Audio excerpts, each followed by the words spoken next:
Bismillahirrahmanirrahim. Assalamu alaikum students. Today we are going to discuss the intermolecular forces. Cross and dot structure के बाद ये topic हम कर रहे हैं. इसमें आपको दो चीज़ें क्लियर होनी चाहिए कि जो कोवेलेंट बॉन्ड है वो दो सिमिलर स्पीशीज़ के दरमियान भी हो सकता है और डिफरेंट के बीच में भी हो सकता है. अब सिमिलर जैसे आपके पास H2 आ जाता है, N2 है, O2 है, Cl2 है, और दो ऑपोजिट या दो डिफरेंट टाइप ऑफ एटम हैं या स्पीशीज़ हैं उनके बीच में भी आ सकता है, जैसे HCl, H2O, NH3, HCN, CO2, H2O etcetera. ये इस तरह से भी आ रहा है. अब अगर दो आइडेंटिकल मतलब सेम स्पीशीज़ हैं, वो क्या कर रहे हैं, आपस में इलेक्ट्रॉन शेयर कर रहे हैं, तो वो क्या करेंगे, एक दूसरे पर जो फोर्स एक्सर्ट कर रहे होंगे, एक दूसरे पर जो फोर्स लगा रहे होंगे वो सेम होगी शेयर करने के लिए. उनको आप क्या कहते हैं, नॉन पोलर. अब मिसाल के तौर पर आपके पास है हाइड्रोजन, H2 था, ये भी हाइड्रोजन और ये भी.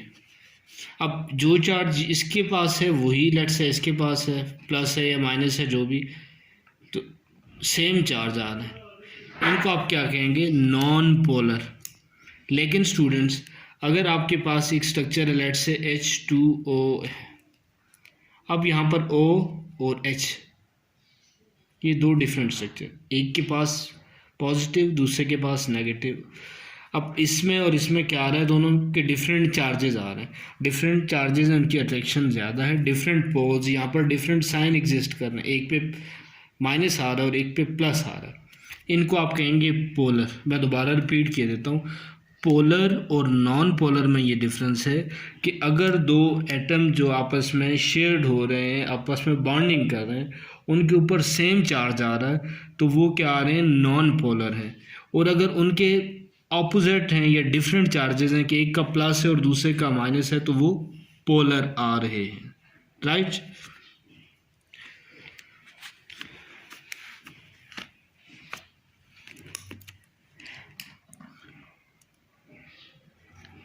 अब ये पोलर बॉन्ड्स और नॉन पोलर ये दोनों कोवेलेंट बॉन्ड की टाइप्स हैं. इसको आप क्या कहेंगे कि नॉन पोलर कोवेलेंट बॉन्ड और पोलर कोवेलेंट बॉन्ड. अगर सेम चार्जेस जो हैं, जो स्पीशीज़ आपस में शेयरिंग कर रही थी उन पर सेम चार्जेस हैं, तो वो नॉन पोलर कोवेलेंट बॉन्ड कहलाएंगे. और अगर डिफरेंट हैं तो वो क्या कहलाएंगे, पोलर कोवेलेंट बॉन्ड कहलाएंगे. उसके बाद हम इंटरमॉलिक्यूलर फोर्सेस की बात करते हैं. इंटरमॉलिक्यूलर फोर्सेस आपके पास क्या होती हैं, the forces of attraction which are created between the molecules.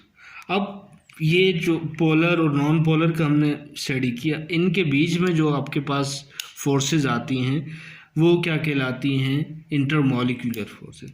Student एक चीज़ और देख लीजिएगा आप कि जब भी आप प्लस या माइनस का साइन डालते हैं तो उसके साथ ये साइन आप ऐड करते हैं, दिस इज, ये पार्शियल का साइन है, this is partial. Partial positive और पार्शियल नेगेटिव. यहाँ से हम इसको रीड कर लेते हैं थोड़ा. More electronegative atom pull shared electron pair with greater force towards itself. This make its partial negative charge and other atom partial positive charge.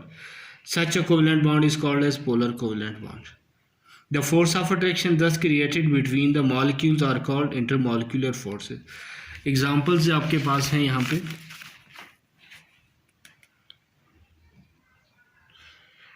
These intermolecular forces are weaker than the ionic or covalent bonds. अब ionic bond जो है वो आपके पास सबसे stronger होता है कि वो दो जो है आपके पास अपोजिट साइन से मिलकर बना होता है, उनमें अट्रैक्शन बहुत ज़्यादा होती है. तो ये जो इंटरमॉलिक्यूलर फोर्सेस हैं ये कोवेलेंट और आयनिक जो बॉन्ड है उन दोनों से वीकर होते हैं. इनकी डिफरेंट टाइप्स हैं, आप जो है तो आगे दूसरे ग्रेड्स में जाके पढ़ेंगे. Dipole, dipole, London dipole forces etcetera, इनकी डिफरेंट टाइप्स हैं. उसके बाद अब इसकी जो प्रैक्टिकल एग्जांपल्स हैं वो देखते हैं. आप जो घरों में पेंट्स, डाई वगैरह यूज़ करते हैं, सरफेस को प्रोटेक्ट करने के लिए डिफरेंट हार्श क्लाइमेटिक इफेक्ट्स जो हैं उससे। They can also give visual reasons are used to coat the material that give toughness, flexibility, adhesion and chemical resistance. For example, dams, bridges, floor, trains, buses, cars, etc. are painted with rayons. The synthetic rayons are used where water resistance is required. Chemically, rayons are either adhesive or they are bond linkage with the material being bonded together. अब इनके अंदर forces की बात की जा रही है। ये क्या होती हैं, ये क्लोजली पैक्ड होते हैं और इनमें इंटरमॉलिक्यूलर फोर्सेस जो हैं वो ज़्यादा होती हैं, इसलिए इनको आप स्ट्रॉन्गर फोर्सेस होती हैं, इसलिए इनको डिफरेंट पर्पस के लिए यूज़ करते हैं। सरफेस की टफनेस के लिए, उसको वेल अपीयर नज़र आने के लिए, और जो हार्श इफेक्ट ऑफ क्लाइमेट हैं उससे बचाने के लिए कि वो उसकी जो रेजिस्टेंस पावर होती है वो ज़्यादा होती है।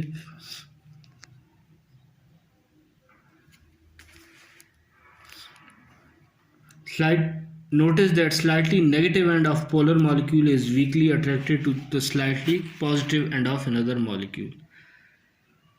अब क्या है, आपके पास नेगेटिव एंड जो है उसको पॉजिटिव एंड जो है वो क्या करेगा, वीकली अट्रैक्ट करेगा। Such attractive forces are called as dipole-dipole interaction. क्या होती है dipole-dipole interaction?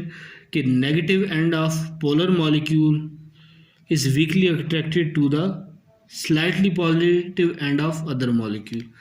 पोलर मॉलिक्यूल का नेगेटिव एंड जो है उसको दूसरा मॉलिक्यूल जो है वो हल्के से या वीकली अट्रैक्ट करता है। इस अट्रैक्शन को आप क्या कहते हैं, डायपोल डायपोल, या दो पोल्स के बीच में अट्रैक्शन जो है वो डायपोल डायपोल अट्रैक्शन कहलाती है। Molecules in which hydrogen is covalently bonded to very electronegative atoms such as oxygen, nitrogen, fluorine is also weakly bonded to the lone pair of electron of another electronegative atom. Thus, this another atom may occur in the same molecule or in the nearby molecule. This intermolecular interaction is called as hydrogen bonding. अब hydrogen bonding क्या होती है बच्चों, इसको समझ लें। Hydrogen bonding जो है आपके पास highly electron deficit hydrogen and lone pair on nearby highly electronegative elements items जो आपके पास नाइट्रोजन, ऑक्सीजन, फ्लोरीन एटसेट्रा और हाइड्रोजन के बीच में बनने वाली बॉन्डिंग कहलाती है। हाइड्रोजन जो हाईली इलेक्ट्रॉन डेफिशिएंट है उसको इलेक्ट्रॉन रिक्वायर्ड है अपने आप को कंप्लीट करने के लिए, और हाईली इलेक्ट्रोनेगेटिव जो है आपके पास ऑक्सीजन है, नाइट्रोजन है, फ्लोरीन है, ये क्या है, हाईली इलेक्ट्रोनेगेटिव एटम्स हैं। इनकी आपस में इंटरेक्शन होती है, इसको आप क्या कहते हैं, इनका जो बॉन्ड बनता है उसको क्या कहते हैं, हाइड्रोजन बॉन्ड। और ये फिनोमेना आपके पास क्या कहलाता है, हाइड्रोजन बॉन्डिंग। मैं दोबारा रिपीट किए देता हूँ कि ऐसा इंटरेक्शन जिसमें हाईली इलेक्ट्रॉन डेफिशिएंट हाइड्रोजन और उसके करीब जो हाईली इलेक्ट्रोनेगेटिव होते हैं उनके ऊपर लॉन पेयर प्रेजेंट होता है। हाईली इलेक्ट्रोनेगेटिव एलिमेंट कौन से हैं, सबसे ज़्यादा फ्लोरीन की इलेक्ट्रोनेगेटिविटी सबसे ज़्यादा किसकी है, फ्लोरीन की आपके पास इलेक्ट्रोनेगेटिविटी है, फिर नाइट्रोजन है, ऑक्सीजन है। इस तरह से ये पूरा टेबल आपके पास आ रहा है। यहाँ पर तीन ही एलिमेंट जो हैं उनको आपने तीन एटम को डिस्कस किया है। इनकी होती है हाइड्रोजन के साथ बॉन्डिंग। इस फिनोमेना को आप क्या कहते हैं, हाइड्रोजन बॉन्डिंग। यहाँ पर आप इसकी एग्जांपल भी देख लें, ये आपकी बुक में क्लियर होगा। ये वाटर के बीच में है, हाइड्रोजन बॉन्डिंग दिखाई गई है। ये क्या है, ऑक्सीजन H2O। वाटर का फॉर्मूला स्टूडेंट्स आपके पास है H2O।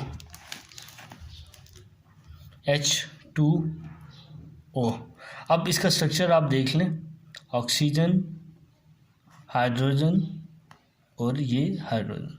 इस पर क्या होता है, पार्शियल पॉजिटिव, यहाँ भी पार्शियल पॉजिटिव और यहाँ पर पार्शियल नेगेटिव। अब ये चेन आगे किस तरह आपने बढ़ानी है, ये ऑक्सीजन के साथ हो जाएगा पार्शियल नेगेटिव के साथ, यहाँ से फिर ये आपके पास जो भी लिंकेज बनेगा वो आपका पॉजिटिव और नेगेटिव के बीच में बनना चाहिए। और इस हाइड्रोजन बॉन्डिंग को आप जो है वो डॉटेड लाइन से, ये डॉट से शो करते हैं। Thank you.